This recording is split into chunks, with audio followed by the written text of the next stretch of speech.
Hello साथियों, ए to Z classes में आपका स्वागत है। और आज हम लोग एक केवीएस के नए टॉपिक के साथ मिलेंगे जिसका नाम है किशोरावस्था को समझना। भाई, किशोरावस्था को कैसे कैसे समझा जाता है, किस तरह से समझा जाता है, ये चीज़ें हम जानेंगे। किशोरावस्था की क्या क्या आवश्यकताएं हैं, क्या क्या उनके लिए चुनौतियां हैं, क्या क्या उसका शैक्षिक निहितार्थ है, ये सारी चीज़ें जानेंगे कि हम आज किशोरावस्था को समझने की कोशिश करते हैं। जो आज का टॉपिक ही आपको दिखाई दे रहा होगा, किशोरावस्था को समझना, कि किस तरह से किशोरावस्था में क्या क्या कार्य होते हैं। तो सबसे पहले बात करते हैं किशोरावस्था। किशोरावस्था की एज क्या डिफाइन की गई है? किशोरावस्था की आज आयु, किशोरावस्था की आयु कितनी डिसाइड की गई है? 12 से 18 वर्ष। 12 से 18 वर्ष जो है किशोरावस्था की आयु डिसाइड की गई है। ठीक, जो 12 से 18 वर्ष की अवस्था के अंतर्गत आते हैं वो किशोरावस्था के अंतर्गत आते हैं। इसको भी दो रूपों में बांट लिया जाता है। किस रूपों में? दो रूपों में। पहले रूप में बांटते हैं, पहले में क्या, किसको क्या कहते हैं? संचयी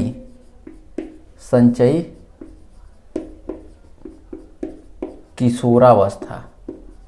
संचयी किशोरावस्था। ठीक, संचयी किशोरावस्था की एज क्या रखी गई है? 12 से 14 साल।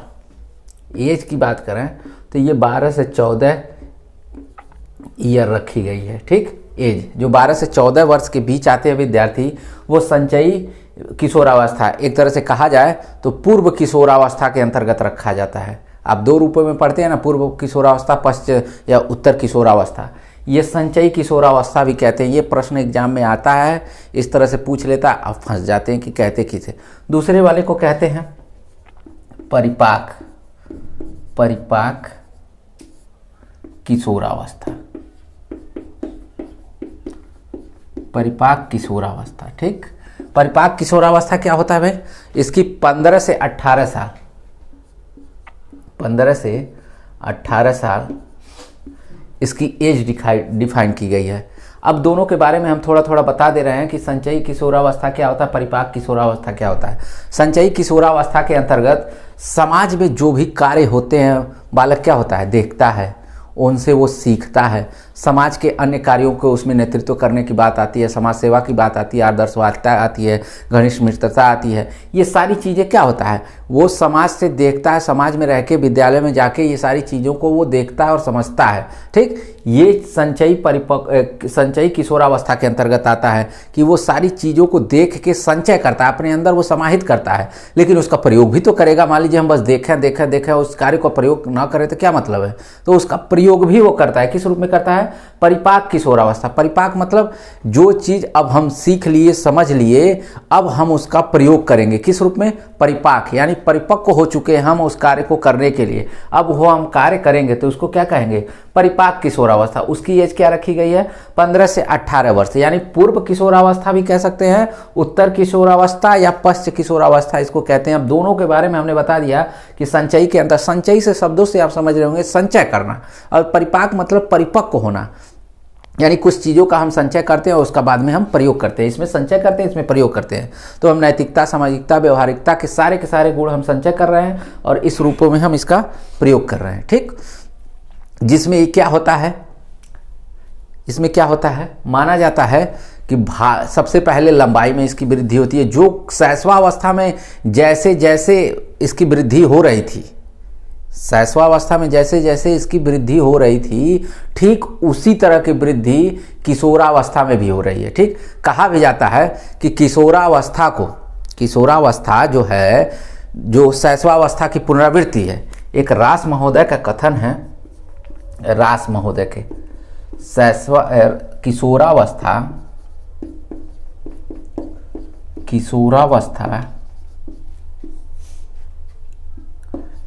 शैशवावस्था की पुनरावृत्ति है।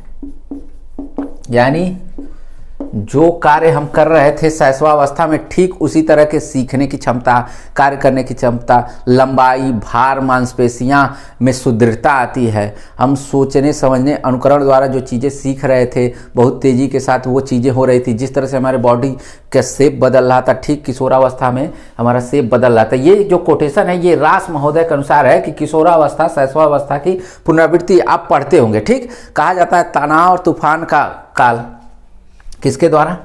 वेलेंट स्टेनले हॉल के द्वारा, स्टेनले हॉल के द्वारा। किशोरावस्था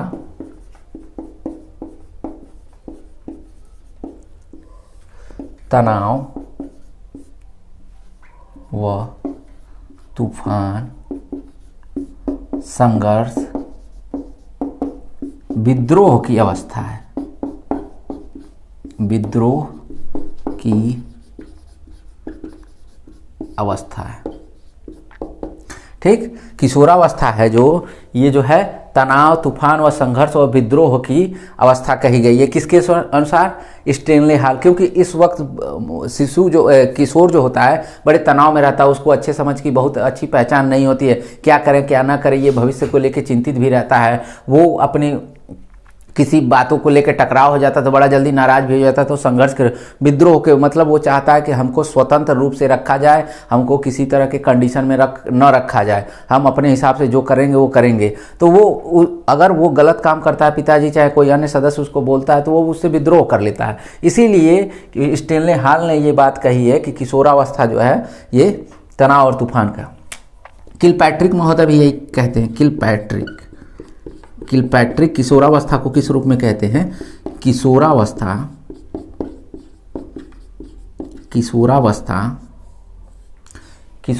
क्या कहते हैं? जीवन का सबसे कठिन काल है। कहते हैं जो किशोरावस्था होती है वो जीवन का सबसे कठिन काल माना गया है। क्यों माना गया भाई? इसमें बहुत ज़्यादा कार्यों को हम बहुत ज़्यादा सोच विचार नहीं कर सकते हैं, बहुत ज़्यादा कार्यों का निर्णय नहीं ले सकते, अच्छे बुरे की हमको पहचान नहीं रहती है। तो ये सारी चीज़ें हम समाज में भी रह के सीख रहे होते थे, ये क्या अच्छा क्या बुरा, क्या उचित क्या अनुचित, ये सारी चीज़ें जीवन के लिए चलती रहती है। तो कहा जाता है किशोरावस्था जीवन का सबसे कठिन काल है। ठीक, यहाँ तक समझ में आ गया।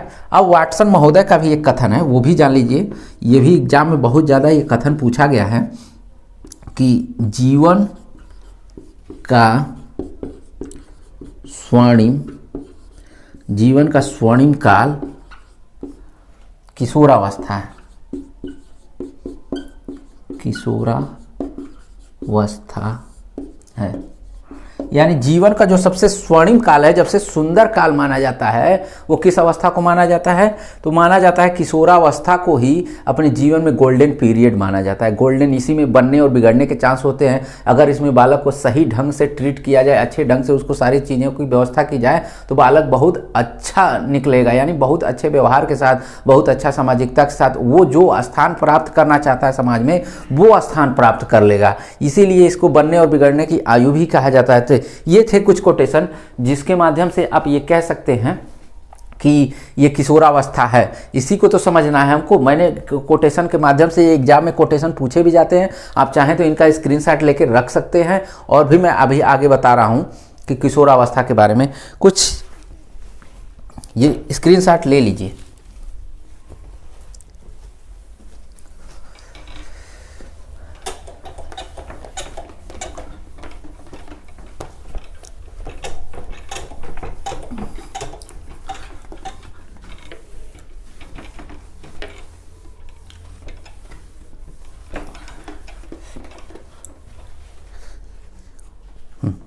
कहते हैं जैसे गर्म स्थान जहाँ होते हैं, किशोरावस्था के बारे में बता रहे हैं, जहाँ गर्म स्थान होता है, यानी कुछ देश ऐसे होंगे जो बरहो मास वहाँ पे गर्मी पड़ती होगी, तो वहाँ पे किशोरावस्था जो होती है ना, वो समय से पहले आ जाती है। यानी 12 से जो 18 वर्ष है, कहीं कहीं 15 वर्ष में किशोरावस्था के एकदम परिपक्व अवस्था में आपको दिखना शुरू हो जाएगा। लेकिन जहाँ ठंडा प्रदेश होता है, यानी बहुत सारे ऐसे देश हैं जहाँ पर मास ठंड पड़ती रहती है, वहाँ देखेंगे तो किशोरावस्था थोड़ा सा लेट से आते हैं। यानी 18 जो 12 से 18 है, 17, 18, 19 तक पहुँच जाता है वो किशोरावस्था की जो एज होती है।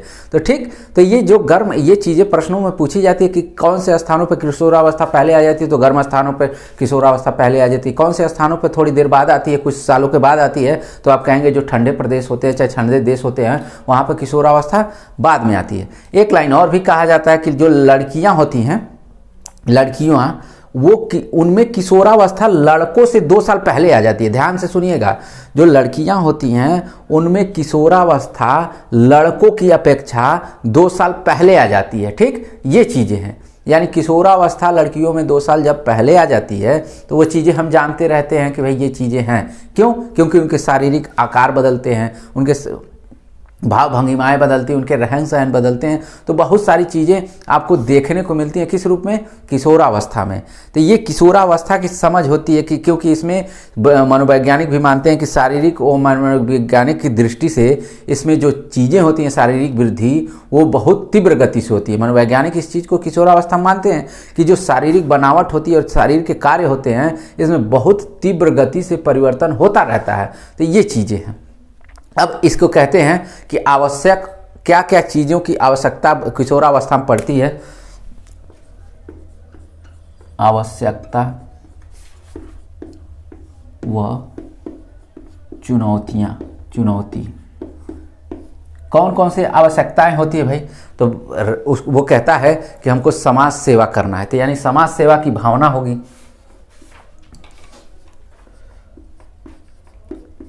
समाज सेवा की, समाज सेवा की भावना। भाई समाज सेवा क्या है?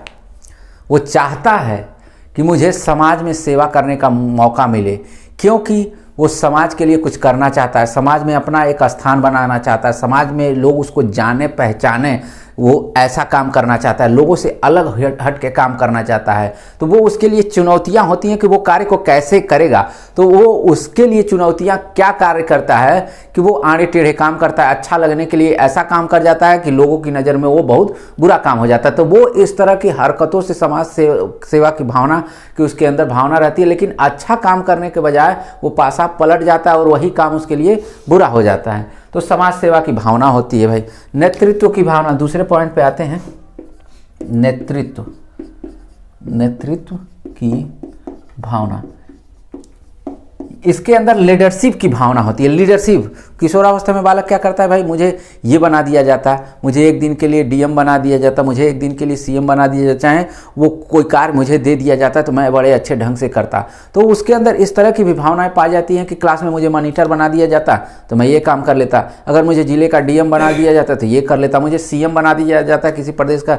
इस तरह के कार्य जो हैं वो हमेशा सोचता रहता है और करने की भी कोशिश करता है। छोटे छोटे कार्यों में मैं पहले करूँगा, दीजिए मैं पहले करूँगा। तो इस तरह की भावना होती है। और उस कार्य को करता कैसे है भाई? नेतृत्व कहीं अच्छा भी होता है, कहीं बुरा भी होता है। वो नेतृत्व ऐसे किसी को डांट फटकार के भी करवा सकता है, कोई प्यार से भी करवा सकता है। तो वो उसके लिए चुनौती का कार्य करती है कि हम कार्य कैसे करवाएंगे। ठीक, तो नेतृत्व की भावना उसके अंदर होती है। तीसरा है अपराध प्रवृत्ति का विकास। अपराध प्रवृत्ति का विकास क्या होता है भाई?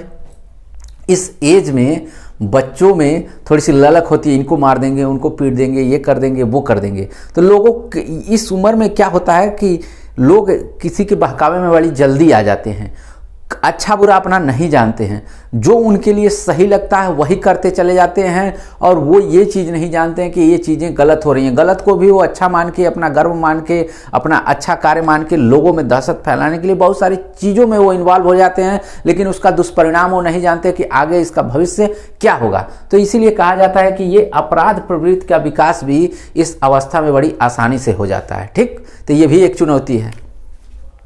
चौथा है आदर्श यथार्थ। आदर्श व यथार्थ। आदर्श क्या होता है? ये किसी न किसी को अपना आदर्श मान लेते हैं। जैसे आपने कि महात्मा गांधी को अपना आदर्श माना, विवेकानंद को अपना आदर्श माना, किसी हीरो को अपना आदर्श माना, लड़कियां किसी हीरोइन को या किसी महापुरुष को मान लिया।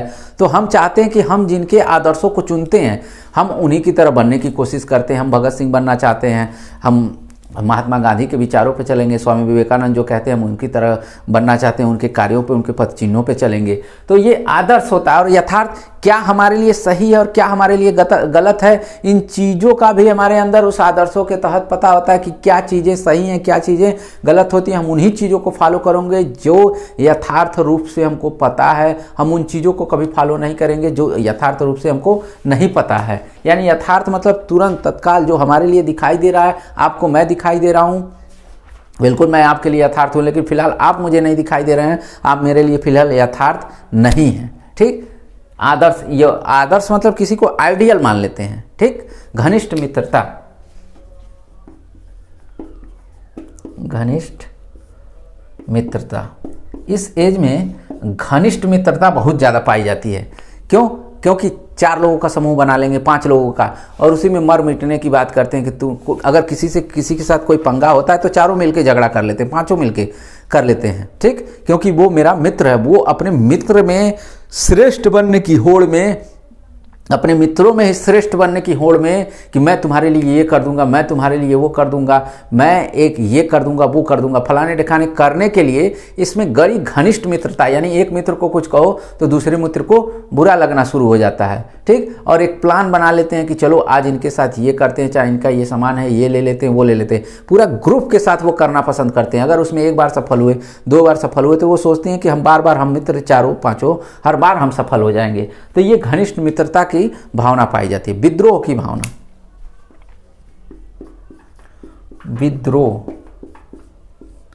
विद्रोह की भावना। विद्रोह क्या भाई? ये आपसी विद्रोह मतलब हम आपको कहें कि ये आप गलत काम कर रहे हो तो उनको लगता है कि मुझे कार्यों से रोका जा रहा है, लेकिन आप कार्य गलत जब कर रहे थे तब मैंने टोका, मैंने आपको रोका, लेकिन आपके लिए वो कार्य क्या था? सही था, और आपको लगा कि मेरे कार्यों में ये इंटरफेयर कर रहे हैं, मतलब मेरे कार्यों को ये नहीं करने दे रहे हैं, तो वो उस चीज़ के लिए विद्रोह कर देता है। इस उम्र में क्या करता है? वो सोचता है कि मुझे स्वतंत्र रूप से अपने सारे कार्य करने हैं। वो अच्छे बुरे की पहचान नहीं कर पाता, सही गलत की पहचान नहीं कर पाता, क्या लोगों के लिए सही है क्या उसके लिए सही है, इस चीज़ की पहचान नहीं कर पाता। अगर लोग कोई बात उसको कोई समझाता है और उसके लिए उसके हिसाब से अच्छी नहीं होती है तो उनकी बातों का तुरंत विरोध कर देता है, जिसको आप कहते हैं जबान लड़ाता है हमसे, ये हमको पलट के उत्तर दे दिया। वही चीज़ें होती हैं, यही चीज़ें होती हैं विद्रोह की भावना की। जिस बातों से आपके वो सेटिस्फेक्शन उसको नहीं होता है, संतुष्टि नहीं होता और वो आपकी बातें नहीं मानता है, वहीं पर वो विद्रोह हो जाता है। अगला है सुखद आनंद की चाह। सुखद आनंद की चाह क्या होता है भाई? वो चाहता है कि हमेशा मैं सुखी रहूं, आनंद में रहूं, मुझे किसी भी प्रकार का, किसी तरह का कोई कष्ट ना हो, कोई पीड़ा ना हो, किसी भी प्रकार की कोई दिक्कत ना हो, मैं हमेशा इसी तरह हंसते मुस्कुराते रहूं। लेकिन जीवन का भी कहा जाता है एक मकसद होता है, सुख दुख तो आते चलते हैं, उसी सुख दुख में जो अपने सुख दुख को अच्छे तरीके से निपट के चला जाता है, दुखों को अपने फेस करता है और दुखों से निकल भी जाता है, वो अच्छा व्यक्तित्व माना जाता है। तो ये इस उम्र में सिर्फ और सिर्फ सुख की चाहता है, इसको किसी भी प्रकार का कोई, क्योंकि अगर थोड़ी सी भी इस पे संकट आता है ना, थोड़ा सा भी कोई इधर उधर होता है ना, तो ये बड़ी जल्दी घबरा जाते हैं और बड़ी जल्दी सोचना विचारना करना शुरू कर जाते हैं, और उसी सोच विचार में क्या करते हैं भाई, कोई गलत कदम उठा लेते हैं। तो ये हमेशा सुखद की चाह रखता है, जिसमें वो सिर्फ आनंद और आनंद प्राप्त करना चाहता है। तो ये तो थी आवश्यकता और चुनौतियां। इसका शैक्षिक निहितार्थ की बात करें हम, इसके शैक्षिक निहितार्थ की, तो ये जो किशोरावस्था माना जाता है जीवन का सबसे महत्वपूर्ण काल माना जाता है, जिसको वाटसन महोदय ने भी कहा कि जीवन का स्वर्णिम काल है। इस काल में अगर मेरे नज़रिए से देखा जाए तो बालकों का बड़े अच्छे से ध्यान रखना चाहिए। इस बालकों को मार झगड़ा करके नहीं समझाना चाहिए, गाली गलौज दे के नहीं समझाना चाहिए। इस उम्र में सिर्फ प्यार से समझाया जाए, बातों को तर्कों के माध्यम से समझाया जाए, क्या सही है क्या गलत है, इस चीज़ों के बारे में बताया जाए। तो ये अगर इस तरह की बातें आप रखते हैं तो जाहिर सी बात है कि किशोरावस्था बहुत अच्छे ढंग से आप बता सकते हैं, समझा सकते हैं। बालक को उस किशोरावस्था में जो वो तनाव तूफान में रहता है, उस बवंडर जाल से आप उसको निकाल सकते हैं। अगर उसको अच्छी तरीके से समझा जाए, बात किया जाए, उसके बारे में जो समस्याएं हैं उससे बात किया जाए, उसके तमाम तरह की समस्याएं हैं उसको दूर किया जाए, और दूर करने के साथ उसको अच्छे से मोटिवेट किया जाए, तो बहुत जो किशोरावस्था है ये बालक इसमें बहुत बेहतर ही करेगा। ठीक, तो आई होप ये सारी की सारी चीज़ें आपको समझ में आ गई होंगी, और मुझे नहीं लगता है कि किशोरावस्था फिर से आपको कहीं पढ़ने की ज़रूरत है। केबीएस में एक महत्वपूर्ण टॉपिक था जिसको मैंने आज इस क्लास के माध्यम से समझा दिया। धन्यवाद।